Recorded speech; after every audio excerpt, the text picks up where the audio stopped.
Hi ladies, it's Elisa and I am just coming on because I had something to say and I don't often, which is why I don't upload on this channel very much anymore. I have every intention of introducing you to baby Ian. He is here, but this video is not about baby Ian. This video is about Sawyer. You guys who have been with me for the long haul know that Sawyer is my older son. He is going to be 2 in just a couple weeks, and he was born with Down syndrome. We had a prenatal diagnosis, so we were pretty sure that he was going to have it. I guess the blood test results were like an 80% chance or whatever, so we were pretty sure. And then when he was born, it was confirmed he did have it. So all of you people who have been around to know our story, and his health history and the craziness that has gone along with that. But something that happened today was just boggles my mind, and I just think that something needs to be said about it. A lot of you ladies who are watching are dealing with infertility, and so this might not have anything to do with you really. This is more just like a parenting and just general PSA for the people who are watching my channel, because I think that more stuff should be out there about parenting children with special needs. And I hope, I have every intention of putting more up on this channel about raising our little boy and both of them and just our family. But I digress. So there is something in California called Respite Care that you are families with children with special needs of varying degrees, Down syndrome, autism, various disabilities are offered. They have your coordinator comes and they basically assess how much like you work and your husband works, or do you stay home or whatever, and who cares for your children when you're not with them, and how much family you have available to help you out, and then and how needy your child is, like how much special needs he has, if that makes sense, is how high functioning he is, or how much care he needs, how much, physical therapy, can he feed himself, can he go to the bathroom, can he do this, can he do that. So they take all of this and some sort of magical equation comes out, and the system spits out how many hours a quarter yearly you are allotted. And so our family is allotted this certain amount of hours that Respite will pay for these trained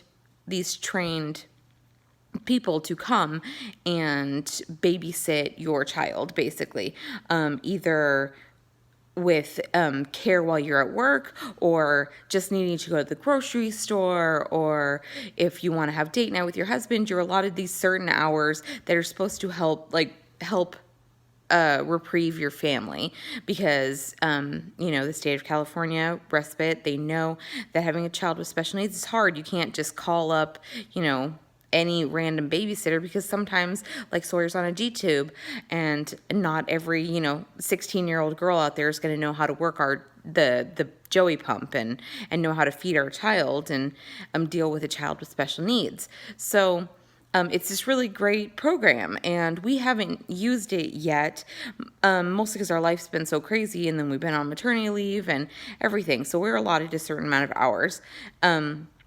But to get in touch with these coordinators, or these care professionals, these babysitters, basically, we'll just call them babysitters. To get in touch with these babysitters, they have like a certain network of like Respites up here, and then they have a certain number of like coordinators, babysitters that they can send to you. And so what they do is they basically put out an email to all of these babysitters and say, hey, we have a family, us, looking for somebody to care for a child with, in the evenings and on the weekends. Is there anybody interested in Vallejo or whatever? And so one or some of the babysitters will email them back and say, yeah, I'm totally interested. And so I don't think that they know anything about the children or anything. They don't say like, hey, we have a 2-year-old with Down syndrome. Anybody want to babysit? They, just say general hours and locations. So I'm already making excuses for this person's behavior. So this is more of an outrage video. So if you guys are still here, if you guys are still watching, we were put in touch with a babysitter, basically, and they arranged a time for her to come to our home and meet us, and us to meet her, and her to meet Sawyer. And basically it's an interview. So she's interviewing for a job, she's interviewing us, and we're interviewing her. It's kind of like a back and forth for both of us. Does she like us and want to work with us, and do we like her and want her to work for our family? So she comes into the house, and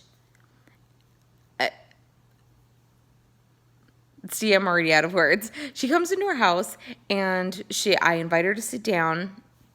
Excuse me. And basically, one of the first things out of her mouth, she asked how old he was. Is he 1? And I said, no, he's actually nearly 2. And she looks a little confused. And that's Brian getting home. So I'm making a YouTube video. So she basically asked how old he is, and I said, no, he's 2, or he's going to be 2 in just a couple weeks. And she looks a little confused, but she sits down, and she's like, oh, well, does he walk? And I said, actually, he doesn't. And then at that time, Sawyer just scooted by, and she's like, oh, look, but he gets around. And I said, yes, he does get around.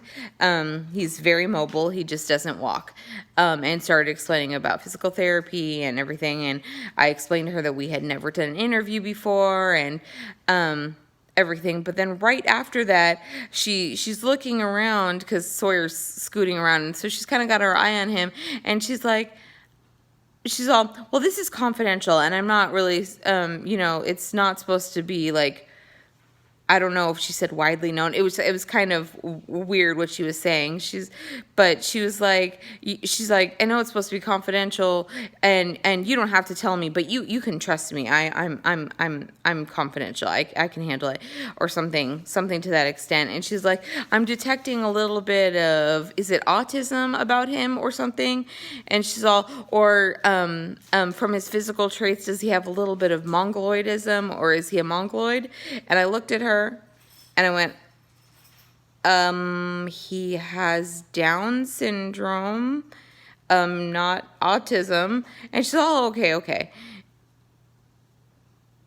Pause for effect. So many of you probably do not know that mongoloid used to be a term for people with Down syndrome, but that hasn't been a thing, for decades. That hasn't been acceptable to use since like the 70s, the early 60s. That hasn't been a thing forever. And so I'm confused. So I gently correct her and say, my son has Down syndrome. Yes. And she's like, oh, did they figure it out when he was born? I was like, no, we had a prenatal diagnosis. We knew. And so we go on with the interview, but like the second that happened, I was like, yeah, no, this interview's over.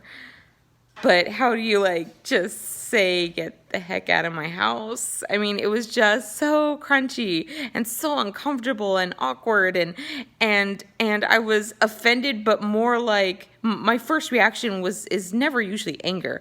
My first reaction was like,